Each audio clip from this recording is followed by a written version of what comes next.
Seorang wanita yang cantik dan manja menikah dengan seorang pria yang kaya. Setelah mereka menikah, mereka tinggal bersama orang tua pria. Artinya, sang wanita tinggal bersama mertuanya. Pertama kali wanita itu datang ke rumah suaminya, dia merasa sangat disambut di rumah itu. Namun, berselang 3 hari, ia merasa berada di neraka. Mertuanya sangat cerewet, mengatur ini, mengatur itu, seolah-olah sang wanita ini tidak pernah dianggap benar di rumah itu. Apapun selalu dikritik, apapun selalu ia merasa diomelin.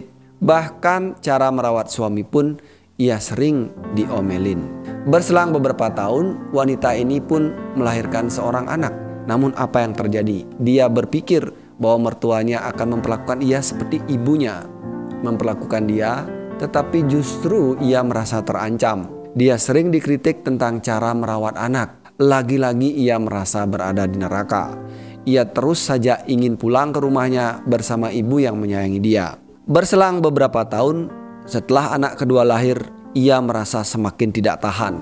Nah, ia pun kemudian pergi datang ke seorang dukun. Ia ingin meminta racun kepada dukun itu untuk membunuh ibunya. Sang dukun pun sangat senang karena ia mendapatkan klien. Dan kini ia berkata dengan senyum yang sangat manis, ia berkata, "Tenang nak, aku bisa menyelesaikan masalahmu. Berikanlah bubuk racun ini kepada ibu mertuamu. Nah, tapi karena ini adalah bubuk racun yang sangat berbahaya, kamu harus memberikannya dengan dosis yang kecil. Tapi berikan tiap hari dan taburkan pada masakan yang kamu hidangkan pada ibu mertuamu. Mulai sekarang belajarlah kamu masak sehingga ada alasanmu untuk menaburkan racun di masakan itu." Sang wanita ini pun merasa sangat senang karena dia tidak akan lagi melihat ibu mertuanya. Tapi sang dukun juga berpesan lebih dalam lagi. Supaya kamu tidak dicurigai, bunuhlah mertuamu pelan-pelan. Ya, kamu harus bersikap baik dan sopan pada mertuamu supaya orang tidak curiga.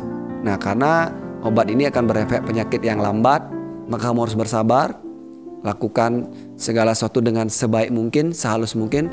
Hormati mertuamu, bila perlu pijit dia, supaya orang-orang mengira kamu bukan pembunuhnya, justru kamu adalah penolongnya. Nah, sang wanita pun menyanggupinya dan ia segera pulang dengan penuh rasa semangat. Dia mengikuti kata-kata dukun itu dan tiap hari ia memasak dengan sangat baik, berusaha belajar membuat masakan yang sangat enak dan menghidangkannya pada mertua dengan penuh kasih dan penuh sayang. Dia selalu tersenyum, dia berusaha selalu membuat supaya ibu mertuanya merasa senang dengan dia. Nah, apa yang terjadi setelah 4 bulan? Ternyata ibu mertuanya sangat berubah. Dia merasa diperlakukan seperti ibu sehingga ia pun memperlakukan menantunya seperti anaknya sendiri, bahkan mungkin lebih sayang dari anaknya.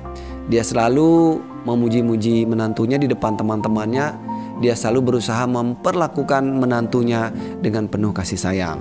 Nah, setelah perubahan ini terjadi, sang wanita, sang menantu ini merasa ketakutan kehilangan mertuanya dan ia pun datang kembali pada dukun. "Wah Pak Dukun, apa yang terjadi ternyata berbeda sekali dengan dugaan saya. Ibu mertua saya berubah menjadi baik. Bagaimana, saya takut kehilangan dia sekarang. Gimana caranya supaya racun itu tidak menyakiti mertua saya, supaya tidak membunuhnya? Saya mengurungkan niat saya ingin dia sehat dan hidup lebih lama."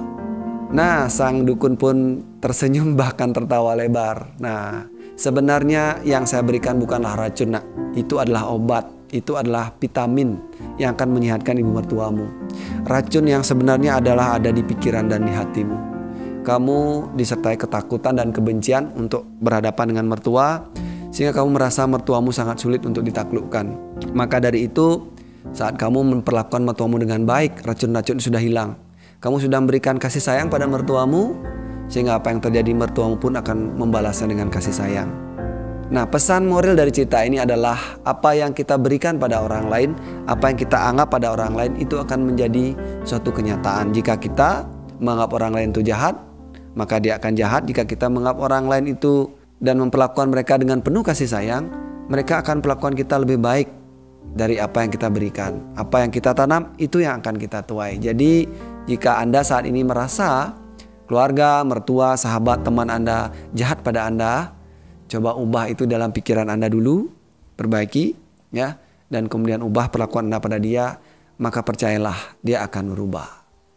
Sampai jumpa di storytelling minggu depan.